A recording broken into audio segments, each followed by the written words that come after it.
watch me while I sleep. Don't require your belief. Offering silence but no relief.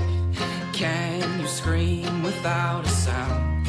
Like the freeze that's coming down. Barren space where nothing grows.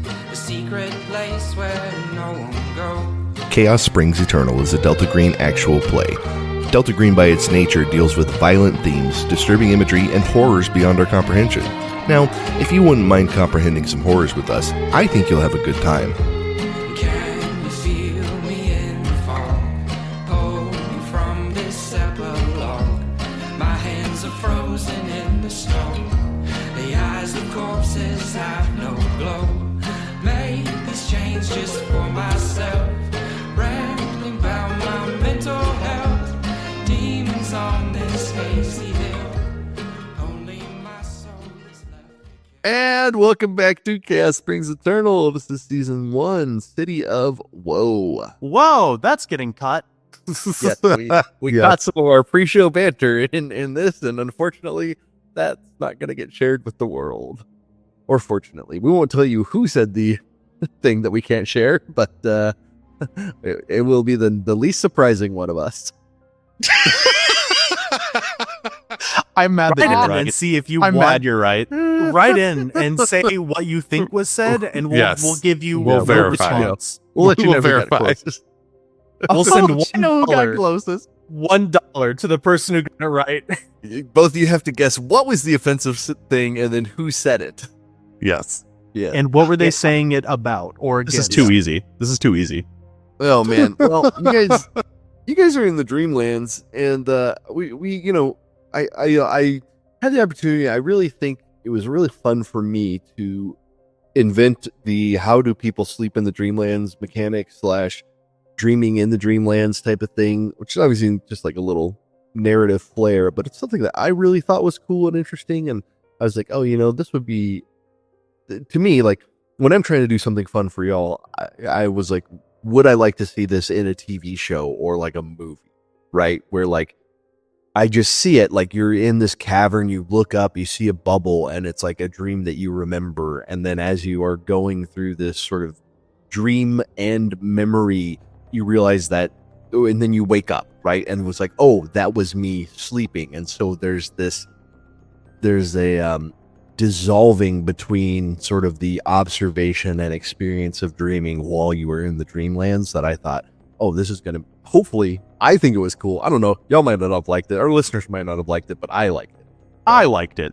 And inspired by a bunch of sort of media that I've consumed about dreams and that sort of stuff. And, I really did have a long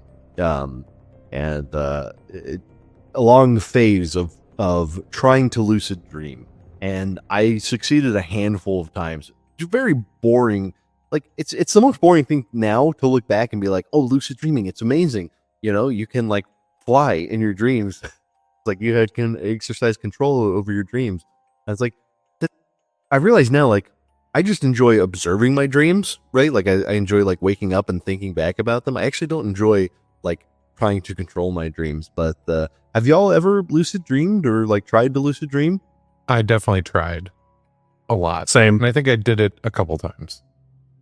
And I did it after watching the same movie that you watched.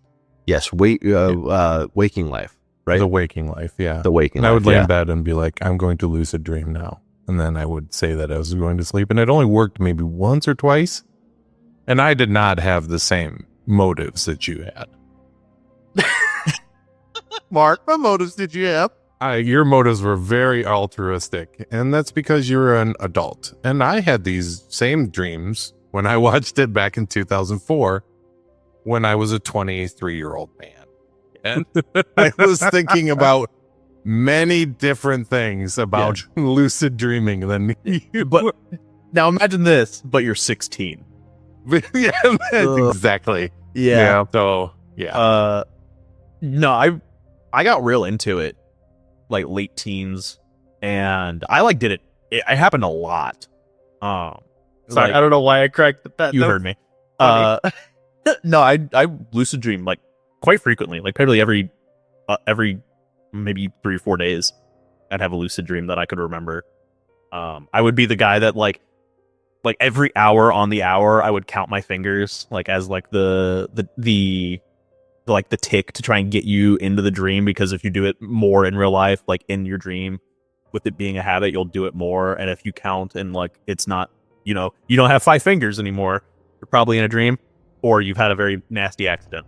Clocks and books were the triggers for me. Like, checking a clock and it like doesn't look like a clock, right?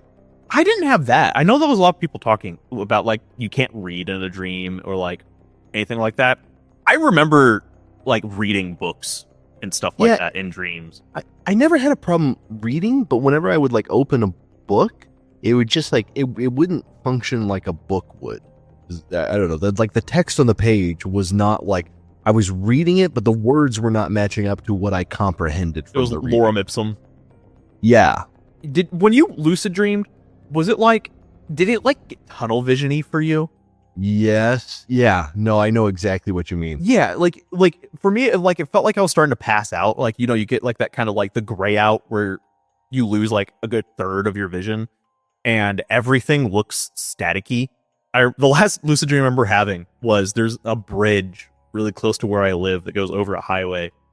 And in the dream, I was driving somewhere and I noticed on the downhill before reaching this bridge that goes back uphill, the kind of static creeping in, and I was like, oh, I'm lucid dreaming, sick.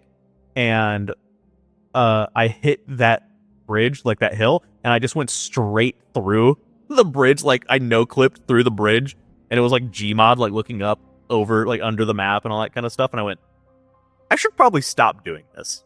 That was the last time I ever lucid dreamed, because I was like, this probably isn't good for me. I don't remember any lucid dreams I had, because I don't remember dreams that vividly unless they were very horrifying nightmares. But I remember the first time I heard about lucid dreaming, and it was from American Dad. That lines up. Of course. Oh my god. Dude, also lucid dreams, if you're not careful, if you're trying it and it doesn't like fully stick, you can get some fucking scary dreams. Yep, those were the scariest dreams I've ever had. It was uncanny. I was like, it's not uncanny. It was just like you would start to get there, and then like for me, like the anxiety would kick in, and like I was like, oh god, it'd be really fucked up if this happened, and then I would lose the control, but the really fucked up thing happened. God, why did I stop? You know what? Yep. I'm going back. Yep. I'm getting And spooked we're out done. now. I'm getting And spooked we're out. But done. speaking of This being is why spooked I out. don't have dreams anymore and just experience the pure dark void. Nothing can hurt the me. dark void to this. Oh, speaking of the pure dark void, last time on Chaos Springs Eternal, you guys spent some time in the Dreamlands, the giant cavern, after meeting back up with Tholen and talking a little bit. Hearing in the distance the Gug of Wrath cry, you guys experienced a phenomenon that Tholen seemed to know that would happen. It appears to happen roughly at you would imagine nighttime in the Dreamlands, although how day and night function is not entirely clear to you, having spent most of the time underground. But the experience where you felt this sort of wind, this melodic wind begin coming down through the cavern, and as you heard this, you noticed bubbles begin to appear in this cavern, and you saw various dreams in these bubbles as they descended and then popped. And you actually each saw your own dream in the bubble, and then you were in that dream and then woke up from that dream, rested in the morning.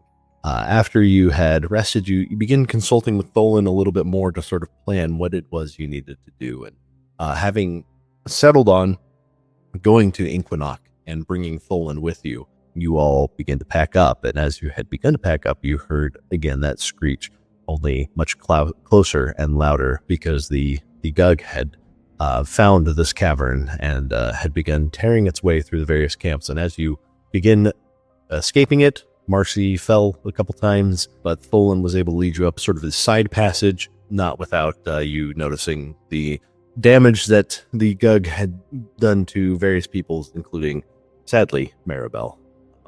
R.I.P. Just, I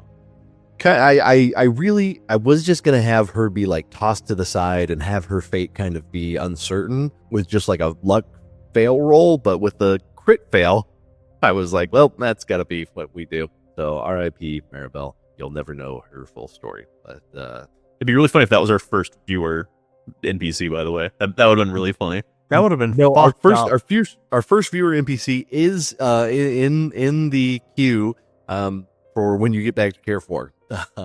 But by the way, if anyone writes a 5-star review and sends an NPC that you want in the Dreamlands, maybe someone in Inquanok or maybe at the Isle of Sighs, send them to me and I will incorporate them into the story. So I'm gonna write a 5-star review and have an NPC that goes around and kills other NPCs that people who wrote in 5-star reviews. Yeah, that's cool. People, that is the shutdown that should happen. Thank you. People will really love that. Yeah. Shut the fuck up. Noah, why are you here? Why are you here? But after you guys had escaped and made your way up and out and begun working through some of these sort of side tunnels, after a little while of moving, you had noticed, Cyril and Joel had noticed off in the distance, not in the distance, but sort of around, where a cavern opened up, you had noticed 2 ghasts that were sort of waiting for you, but they had not noticed you. And so Cyril and Joel, you will each get to act in turn before the actual combat starts. And Cyril, your dex is higher, so Mark, go ahead and tell me, what does Cyril do, just sort of one action to begin this combat? I think he doesn't have anything on him, does he? Like, I don't have any of my stuff, I don't think. You have all the stuff that you had sort of on you normally. Okay. So I would have a firearm on me for sure. Yeah, I think that's I think military. I think he would pull the gun and maybe take aim. Can he sit and aim for a second while everybody else gets caught up here? Yeah. I think that's what he's going to do. Use your sort of surprise round action to aim. Tyler, what does Joel do? I think Joel will follow suit, pulling out his handgun, and he will mechanically take the aim action at the other ghast. Joel will say, there's bigger, badder things out there than us. We ain't gotta do this. Okay. Well, that's you see that, and you see they seem to react, and as they have noticed that you notice them, everyone else becomes aware of each other as we move into sort of this first round. Now, Cyril, you have the first initiative. Okay. You have the highest deck, so you can choose to hold, or you have the aim, so you can use that now.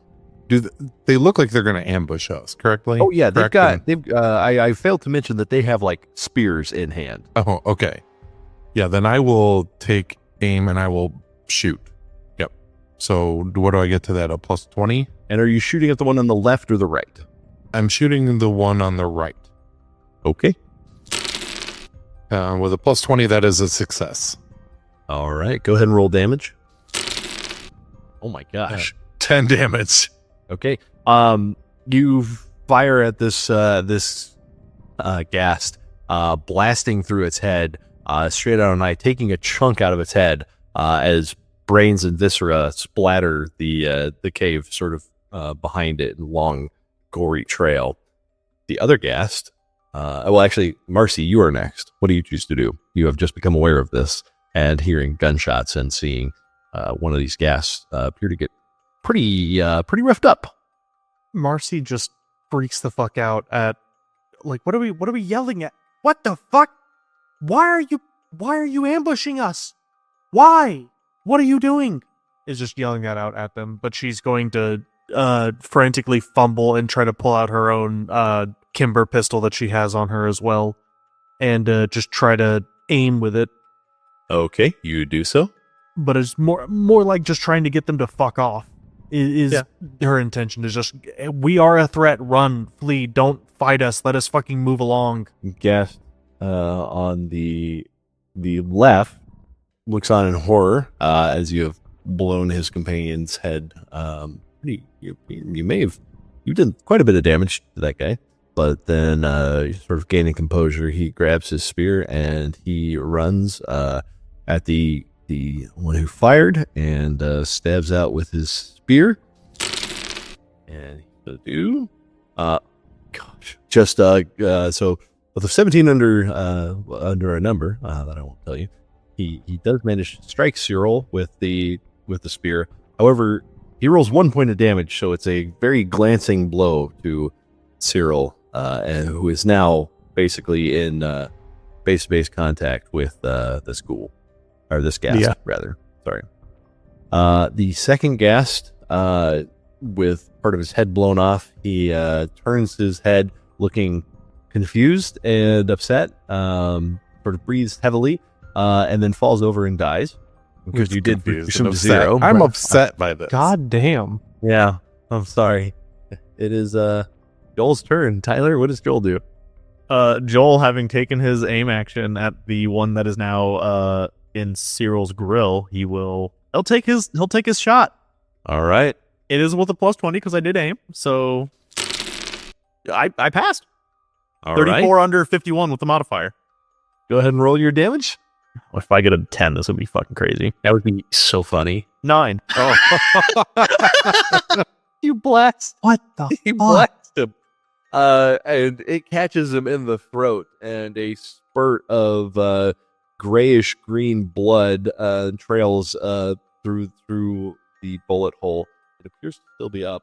Poland, in the meantime, he's looking shocked and a bit frozen, and he fumbles around and pulls his staff out from the back of the cart, and he grips it, and he's ready to attack if needs be. But he also thinks that you guys might have this kind of under control. And it goes back to Cyril's turn. Cyril, what do you do with this ghoul who's just been shot through the throat and appears to be on its last limbs here? He takes his gun and he puts it underneath the ghast's throat, like his chin.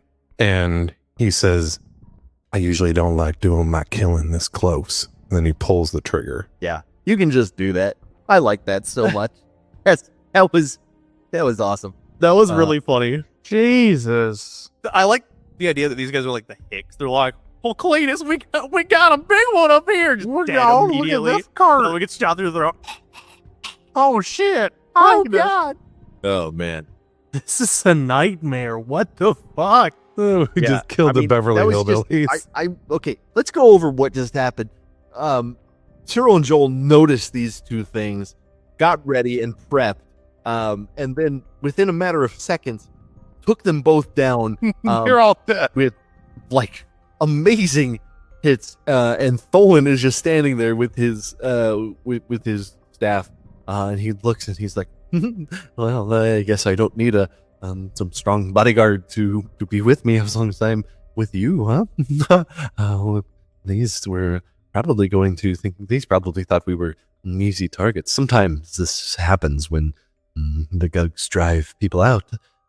Some of the nastier gas try and take advantage of those fleeing and weak. You're saying these were nasty gas? I don't know them for sure. And he sort of like kicks over one of them and looks. He's like, I will admit I have not met these two before as far as I know, but I've met many ghasts. And he like looks them up and down. He's like, none of them I've dealt with before. Can we search them? So the ghasts don't really have clothes per se. They do have these spears that are sort of like long, like wooden. It's a very dense wood, but it's not a it's these spears are pretty well balanced. You could almost like use them as walking sticks. They're about that, sort of length, but they've got a point at one end. So Right. but they don't appear to carry like any personal possessions. Which I end? think Cyril will take the one that stabbed him. The pointy end is the one that like comes to a point. You could have ignored that one. You could have just ignored that one. Wow. You could have just said Could've, nothing. but- You could have said I nothing. wouldn't be me if I ignored that one. So my It's family impressive. has this thing. Yeah, I grew up in a family where if you said something incorrectly, everyone would sort of point out that you messed up, and kind of teach Oh my about it. god, you're the worst. Yeah. You came from the family that like if you have like a tiny flub, like if you have accidentally put an L in a word and they're like, huh, what's that? Never heard You of guys that do one not wanna before. know. I First time that I articulated the word homage, how I thought it was supposed to be said, boy, howdy, that provided like a solid week worth of Oh. hilarious material. And I do love my family, and they weren't totally wrong. I get that because my fucking mom's family is from deep Florida and my dad's family is from deep North Carolina. So just the accent difference is just hell. You learn how certain words are pronounced from one side, and if you bring that word out to the other, they're like, "The fuck did you just say?" Dude, again, having What? my grandparents raising me, my grandpa being from the middle of butt fuck nowhere, Appalachia. I got made fun of in elementary school for saying the word commode, unironically. Nice. Okay, come on though, commode. They had a point, though. I didn't know any other word for it yet. Turlet. Shitter's No, full. there was not toilet. He said yeller. Yeller. Oh, that's a nice yeller car you got there. Black stripes, looking like a bumblebee. A yeller jacket, if you will. My family was great. My family did none of those things. I'm glad. You know what? I'm glad you're the they were one that has a perfect. good functioning family. They you know have what? no accents whatsoever. That's and, not true. They raised a perfect child in me. That's So, very untrue. this is my therapy session, correct? Yeah, if you're paying me, yeah. So there's nothing on these guys. And I will Tholen take has the stick described that them as- stabbed me Yeah. through. I'm assuming my absolutely. blood is worth something here in the Dreamlands. Yeah, in fact, it's kind of weird because they did hit you, and you did feel like, but you don't notice like any like your clothes are torn, but it's not like a major scar. It's not bleeding heavily. In fact, anything, it's like kind of healing almost in real time. What does that mean? Sorry, it's healing almost like as you watch it. Sure. You know, it's not bleeding excessively or anything. Guys, You got an X-Man I'm healing Wolverine. Yo, I'm Yeah. Wolverine. Yo, that's sick. Yo. Watch me do this, and he chops his arm off. Oh, these are where my this claws side of the are. head doesn't get I up. got bone claws in my forearm. Oh gosh. All right. I would like to go retrieve the other spear as well, especially since ammo is so rare here. Having just anything else would be so useful. True. Because that's 2 bullets spent, but they were spent perfectly. That was 3 bullets spent, actually. You guys are keeping yes. track of that, right? Yeah, I am. I always keep track of all my ammunition in every RPG game I'm ever actually have playing been, in. funny enough. We're pro podcasters. We'd actually make a point of not tracking our ammunition, just wait for Dan to tell us when we're at. Yeah. You're out when it's thematically interesting. It's thematically awesome, yeah. The weapon, the spear we have here. What kind of damage are we looking at? We are looking at, what did I say it was? It was 1d6. 1d6. Thank you. Yeah. And I mean, you can give yourself like, what's your unarmed combat? 30. Yeah, you give yourself like a 40 with it then. I think that's Yes. fair, right? Superior weapon. Funny enough, Joel is barely less skilled with a baseball bat than he is with the gun he just used. He has 31 in firearms and a 30 in melee weapons. So, sort of after this encounter, this incident, you guys begin making your way, continuing through, and Tholen, rolling his cart through. It takes a little time, and again, Tholen kind of muttering to himself, sort of like, "I know the way you think, Inquanok. I know the way you think, Inquanok." He's a strange dude, this Tholen guy. I don't know. Do you guys have any questions about the Dreamlands, things that you might want to learn as you're sort of traveling through these caverns? Anything that you're concerned about? Well, give me something that you can like ask Tholen. Are we expected to be ambushed a lot on our way to Inquanok? It is uncommon most of the time. This place is fairly safe. People don't want to hurt and kill, but it happens. This is I've not been attacked in quite some time, so If we have to fight a ghast, or not a ghast, but that gug, is that going to be something we could do? he looks at you and Like special thing we could use against it? says, Well, like so many things, if you can find its true name, you could find, you could gain some advantage over it. You could find what inspired it, what made it so large and strange. You might be able to use that source against it. You might even be able to banish it entirely if you were able to undo its creation. Though I've not seen that done. The ghasts do hunt them. They can defend themselves against the smaller ones, but the larger ones, they are harder to deal with.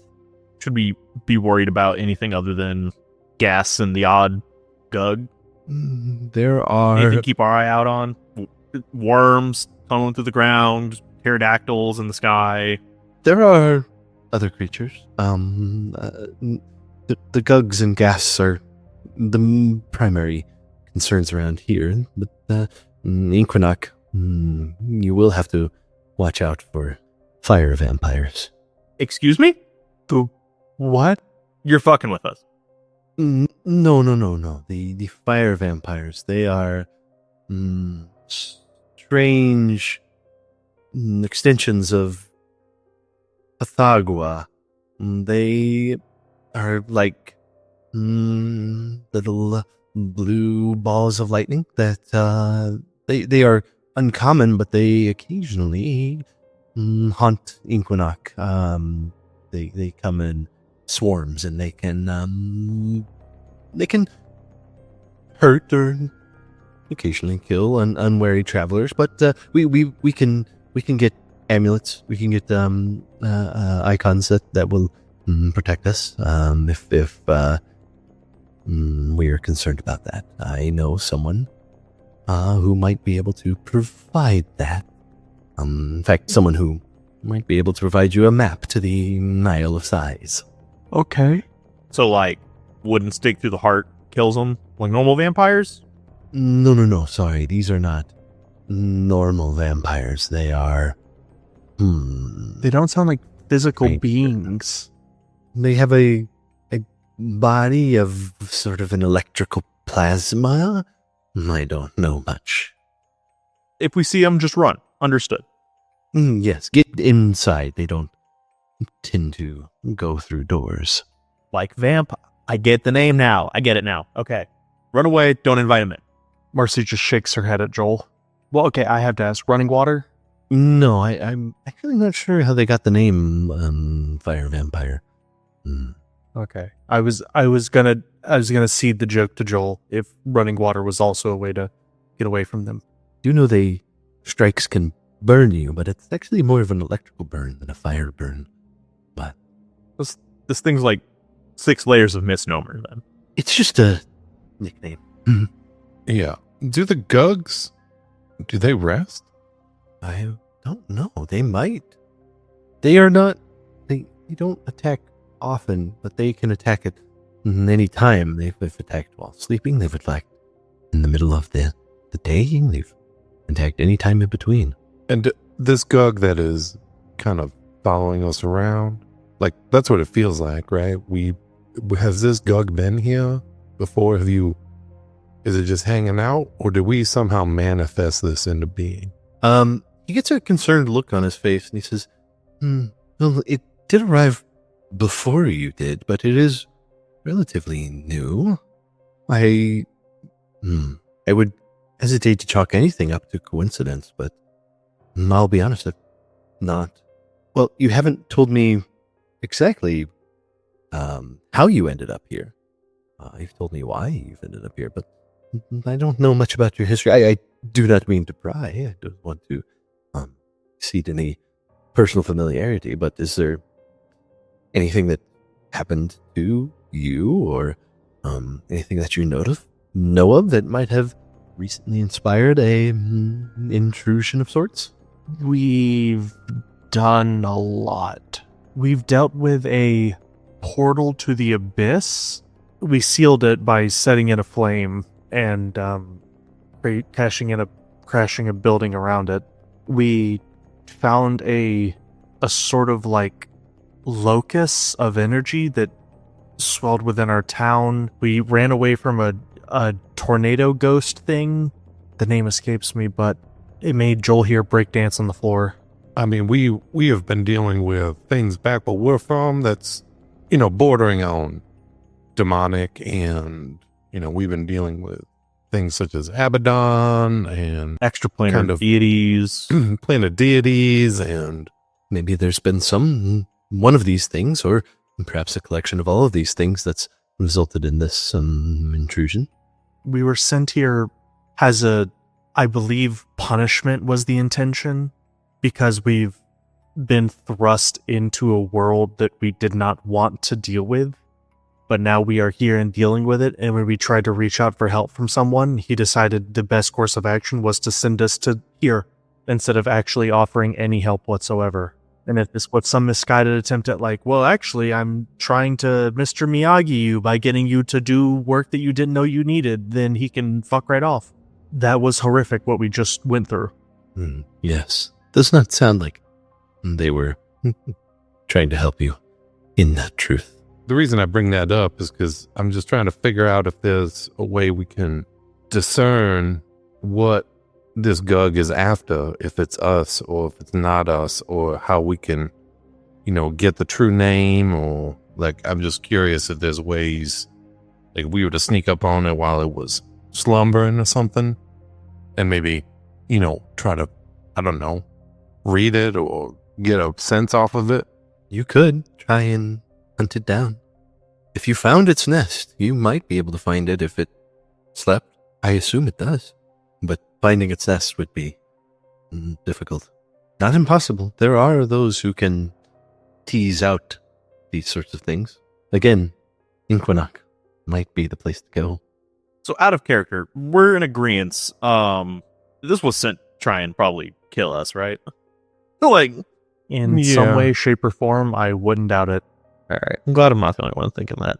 You did hear that it predated you by sometime, not a ton of time, like maybe a week.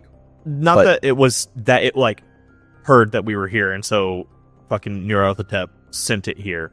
But like, I think it's his doing that it's here, is what I was trying to say. Maybe not necessarily straight up. It's sent here for us. It does seem tied to you Yeah. in some way.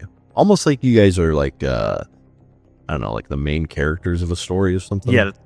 Insane. What? No, I thought we were the Hold side. on. Fuck. I thought Chaos Sprung a Leak was the entirety of the protagonists. Dang it, you ruined my finale twist. Well, now I gotta rewrite everything. As you guys continue on, eventually you do actually break the surface coming out of this cavern. It requires a little bit of climbing and finagling to get the cart out. But with the four of you working together, you are able to do that. The next several hours pass this plane. And again, as you've broken into the surface, the air is heavy and sweet. The sky above is a strange swirling canvas of colors. Again, I think I've said amethyst, emerald, and like shades of gold and silver that almost seem to pulse at times in a very slow, constant fashion. And there are a variety of things in the distance, including, had seen sort of these black obsidian mountains that were rising up in the distance, and they are further away now, but they are still there. You are walking through what is sort of this rocky, but not like gravelly, right? So there's a lot of like stepping over large rocks, but the cart has enough clearance that you are able to maneuver past, occasionally lifting over some of the larger boulders, but you are generally able to continue. And over the next, probably 10 or 15 minutes as you walk, maybe another, half mile-ish with this cart, the ground begins to level, and you are in something a little more like packed earth, and you see strange glassy grass begin to pop up in small clumps and occasional like bushes. You see from time to time creatures, like small creatures, maybe bugs or some type of small mammal. darting in the grass between these bushes, occasionally hear the call of a small, maybe bird or bug. It's hard to tell, like, that buzzing, chirping. Could be like a cicada or could be, some sort of small bird. Aside from that, the travel continues on. And I want to give you all an opportunity to, at this point, describe something strange that you see in the landscape, because we are building the Dreamland. So what's something strange and dreamlike and ethereal that Marcy notices, Noah?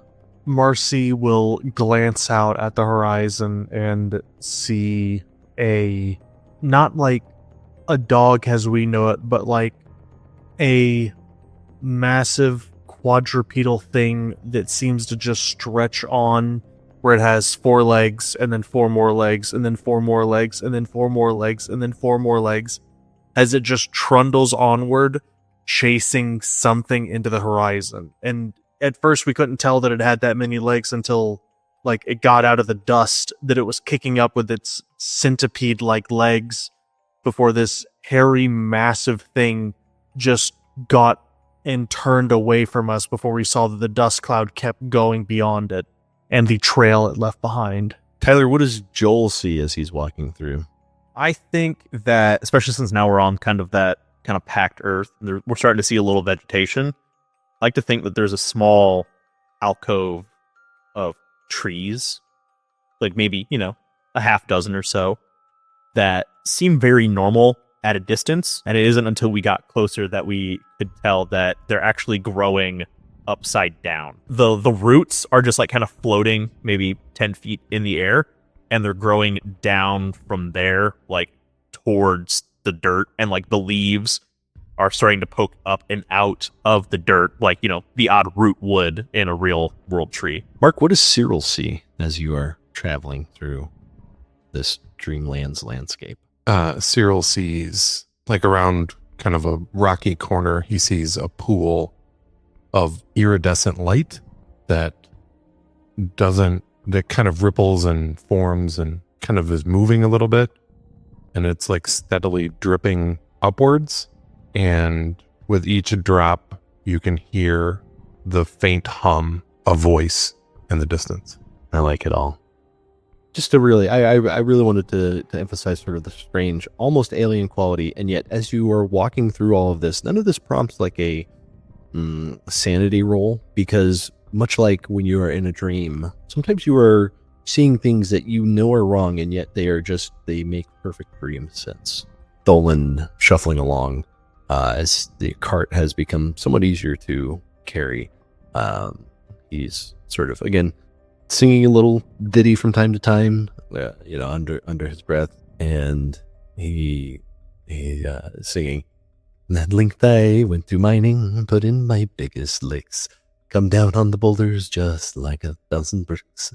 I worked both late and early in rain and sun and snow, but I was working for my Sally, so it was all the same to Joe. I made a very lucky strike, as the gold itself did tell, and saved it for my Sally, the gal I love so well. I saved it for my Sally, that I might pour it at her feet, that she might kiss and hug me and tell me something sweet." As he pushes on, and occasionally he'll just sort of laugh disturbingly, but seemingly at nothing. But occasionally he will whistle or sing one of these mining tunes. While he's doing that, can Joel just try and like pick along, like playing the Stradivarius like guitar, or like attempting to play the Stradivarius like guitar a little bit, like just trying to like get it working? Give me a perform music roll. Ooh. Not really. The instrument doesn't work the way that it's supposed to.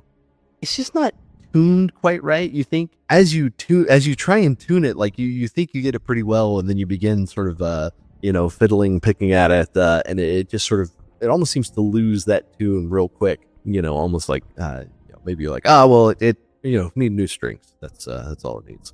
Marcy knows this is a proper Stradivarius, right? Does she? Have you ID'd that? I thought we did. That's how she learned it, because I made the joke that she recognized it from the Three Stooges bit. Right. Yes. Yeah. I think she's just like looking on in pain. Yeah. Well, he's just like, God, fucking anything for a new set of strings. Anything. He's sitting there just trying to get it to tune right, and he's trying to get chords going, but just the neck's all wrong, the chords are all wrong, it's all wrong, and he's starting to get a little frustrated. I also want to emphasize that Tholen is not singing like super in key, right? He's not trying to do a performance. This is no. No. I mean, So- Joel's just he's just trying to get his mind to something semblance of like back home. Just trying to do something to keep him in the real world. Yeah, that's fair. That's fair. As you guys continue in this, having seen a variety of strange things, it's hard to mark the time. There's no sun up here that you can tell, or if there is, it's sort of like it's providing a light without sort of being a central source. It's just sort of providing a diffuse light so that you can see across the landscape, but without anything being too bright or harsh. But we do notice in time, almost all of the sudden, you notice, at one end, you see these sort of obsidian mountains fading into the distance in the horizon, but almost if like entirely suddenly in front of you, you notice and see a large group of basalt formations, and as you're noticing it's a large, like almost ring or wall of basalt, and you see it sort of rising up, and what you notice as you're looking along is that there are doors built into this, and it looks almost like a wall of basalt in front of you. And Tholen sort of stops kind of suddenly, almost causing you to pile up in a line behind him, but he waves and he says, not many in the Dreamlands could lead you here, none back from that cavern. I think I might be the only one who knows the true way to Inquanok. And he, puts his hand out, sort of like he's introducing you to Oz or something. And he says, this is Inquanok, and I am glad to be here. I've not been here in some time, and having an excuse to come is good. Sorry, the rocks. It's built into the rocks? Yeah, so there's like doors built into the rocks, yeah. Oh. This is oddly normal? I expected something. I mean, we haven't gone in yet. That's fair, we haven't gone inside, but just like, just from the outside, it seems very Familiar. Inquanok is the home of many people who have chosen to come stay in the Dreamlands for a long time to explore and learn. And so it is more civilized. It's more of a city than the cavern is. The cavern is a group of disparate camps, but Inquanok has a government. It has public services. It's a city. There are other cities in the Dreamland, but Inquanok is where you will want to go to find the map maker. Do you have anything here you need to take care of? I am always looking to trade and make deals and find things that I can exchange. You can find items that might be of worth to travelers and explorers, people who are stuck here. Okay. I hope you find what you're looking for. We'll find you before we move on wherever we're moving on to. Let you know. Yes. You will, well, we will all enter together.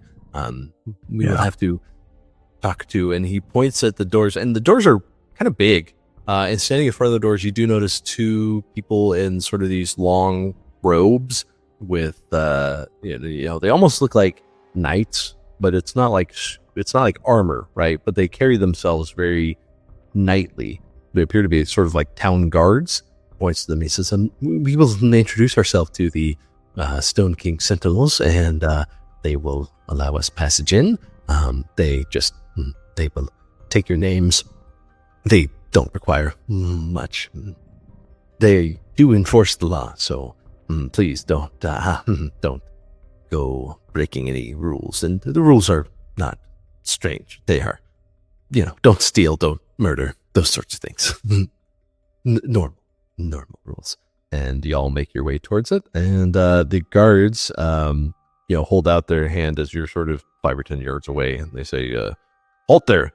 This is Inquanok. State your name and your purpose here. Oh, this is some right Tolkien shit. Sorry. Joel, we're here to find a map maker? Look at Marcy. Marcy, map maker. Look at Cyril. Cyril, I'm here to get what I desire. Okay. They look kind of quizzically at you as you say that. And then they look at Tholen and he says, I'm Tholen and I'm here to trade and make commerce. And, of course, accompany my friends. And they say, all right, we can let you in. If you need to make an appointment with anyone, we have a town map, town guide right there. And please, again, keep the order, keep the peace. If you don't, then we will take care of you. Begin opening the door, which scrapes against the stone with, at first, almost a haunting similarity to the noise of the gug, but it's much more stone on stone. And as it grinds open, you see inside of this wall of basalt, you see what looks like a relatively normal city, but this would be like something from pre-industrial revolution type of city. What am I thinking? Like Shakespeare era London. So there are paved roads and multi-story houses and open air markets, and it opens up into quite a sight. And the streets, as you look in, there's like a main thoroughfare, but open air behind the wall. And as you look, it seems to be like almost a ring of basalt. You can't see the whole city, but as you step in, they do have a handy little map of the city, and you can see that it is a quite large circle of basalt that seems to rim this entire city, that is marked with roads both straight and winding, and various sectors of the city, including sort of a commercial area that appears to be home to most of the markets. There's a governing area, including the King's Palace, various sort of administrative type of government buildings. There appears to be some sort of religious area, like a religious quarter that has a few churches marked out. And then there's, residential and various other sort of buildings, as you see in this map. And, it's a sort of carved into this wood panel that's sort of that's elaborately painted to indicate, and it is sort of, I don't want to say medieval, it's post-medieval, but pre-industrial revolution. Elizabethan? Is that the term for it? That sounds right. Yeah, it's like post-Renaissance. Like things are starting to look modern, but like there's still that hinge of like hoity aristocracy that you think of. Sort of like what you might expect in a traditional sort of fantasy setting, if you will. But occasional, like, weird, sort of, like, very modern things seem to pop up. Like, well, you'll find more stuff as you go through the town. There's nothing, like, obvious here. But it doesn't, like, you don't see, there's no, like, there are, like, sewers, for example. So you do see that there are ways that could direct, like, water off the roads that seem to lead underground. So there's some things that might feel a little more modern. But the general look is more, Elizabethan, I guess would be a good way to put it. And having entered this town with everyone, the door closes behind you, and you are officially in Inquanok. And we have moved past part 1 of the Dreamlands arc, and we are entering part 2. We're getting That's all for this week. Weird shit. I'm ready for it. Oh boy. Yeah. I hope the promise of my weird and strange for this next arc has been borne out so far. You've done it so far. All right. Yeah. See you next week. Bye.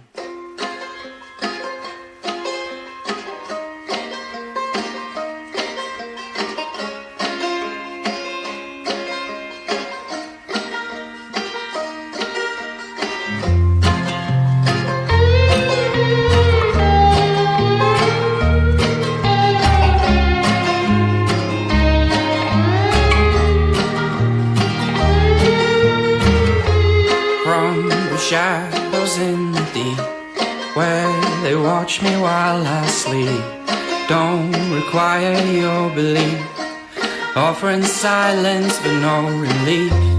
Can you scream without a sound, like the freeze that's coming down?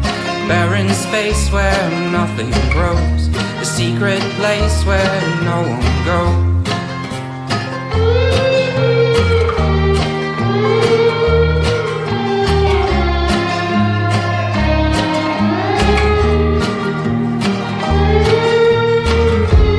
Can you feel me in the fall?